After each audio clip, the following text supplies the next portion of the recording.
আমি প্রথমে একটা ডিজাইন করে নিয়েছি, ঠিক আছে। এটা একটা ব্লাউজের উপরে কাজ হচ্ছে, তা এইটাকে হচ্ছে ফিল আপ স্টিচ করব, ঠিক আছে। এই যে ফুলগুলো আছে এগুলোকে ফিল আপ করবো। আর এইটাকে আছে যেমন ডাল আছে মানে স্টেম সেলাই দেব ডালটাকে, আর এইটাকে হচ্ছে লেজি লেজি দেবো, ঠিক আছে। আচ্ছা, ফার্স্ট আমরা ফুল থেকে শুরু করি। যখন শুরু করব এই যে ডিজাইনটা আছে না, এটাকে কোণ থেকে শুরু করতে হবে, তবে ফিল আপ স্টিচটা দেখতে বেশি ভালো লাগে। ফিল আপ মানে হচ্ছে ভরাট, যেটা বলে এমনি সিম্পলি ভরাট। এখানে আমি তুললাম, ফার্স্টে একদিক করে কমপ্লিট করব। ধরো আমি এই দিকটা ফার্স্টে কমপ্লিট করছি, দেখা যাচ্ছে, হ্যাঁ এই দিকটা কমপ্লিট করছি।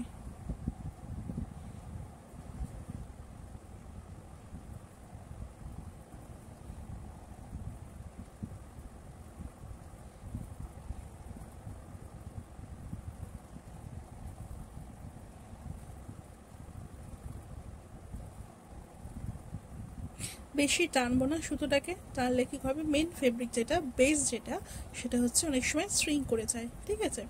সেজন্য আমি এটাকে বেশি টানবো না, একদম লুজের উপরে হালকা হালকা করে জাস্ট স্টিচটা কমপ্লিট করব ওয়ান সাইডটা। এই সাইডটা আমার কমপ্লিট হয়ে গিয়েছে। এবার আমি যাব নেক্সট সাইডটা, যে দিকটা বাকি আছে এই দিকে,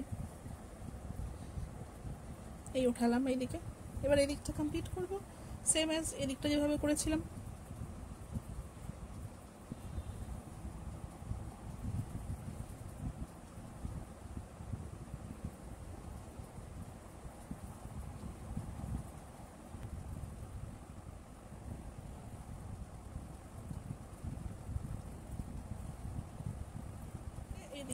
আমি ফার্স্ট থেকে যেদিকে সুতো রাখবো একদম শেষ পর্যন্ত ওই দিকে সুতো রাখার চেষ্টা করতে হবে, তাহলে কি হবে দেখতে বেশি নিট অ্যান্ড ক্লিন লাগবে, দেখতে ভালো লাগবে। যেমন এখানে দেখো আমি একটা করেছি, এই যেমন আছে সেম ওইভাবেই করা আছে, নিট অ্যান্ড ক্লিন দেখতে লাগবে, স্মুথ লাগবে দেখতে জিনিসটা। এইভাবেই প্রত্যেকটা ফুল করে নেব, ঠিক আছে।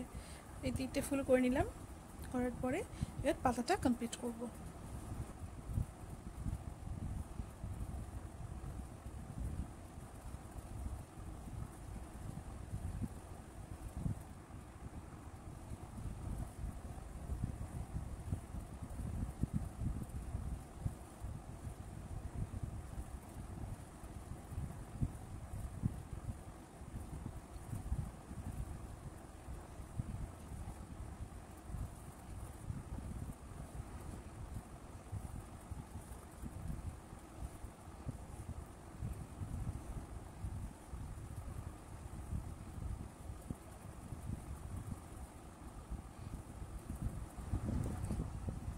ফিল আপ স্টিচগুলো করা হয়ে গিয়েছে। এবারে এটাকে আমি স্টেন সেলাই মানে যেটাকে বাংলা আমরা ডাল সেলাই বলি, ডাল সেলাই দিয়ে এটা কমপ্লিট করব, ঠিক আছে। ডাল সেলাইয়ের প্রসেস কি, ফার্স্টে যে একদম স্টার্টিং পয়েন্টে ওঠালাম এখানে, ঠিক আছে, একদম স্টার্টিং পয়েন্টে নিডলটা উঠবে, এখানে উঠলো, একটু এগিয়ে গিয়ে যে ডিস্টেন্সটা থাকবে ঠিক মিডল পয়েন্টে গিয়ে এটা উঠবে।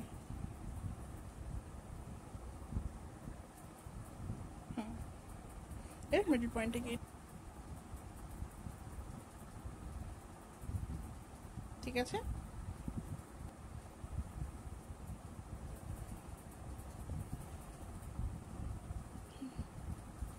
এইভাবে এটা কন্টিনিউ হবে, ঠিক আছে।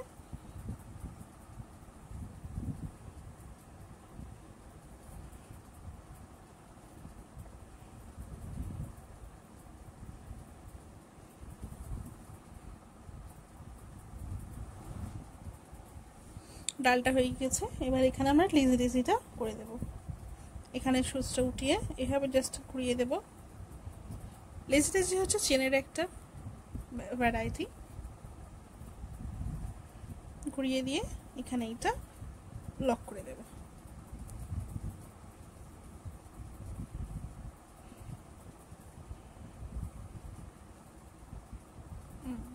লক করে দিলাম।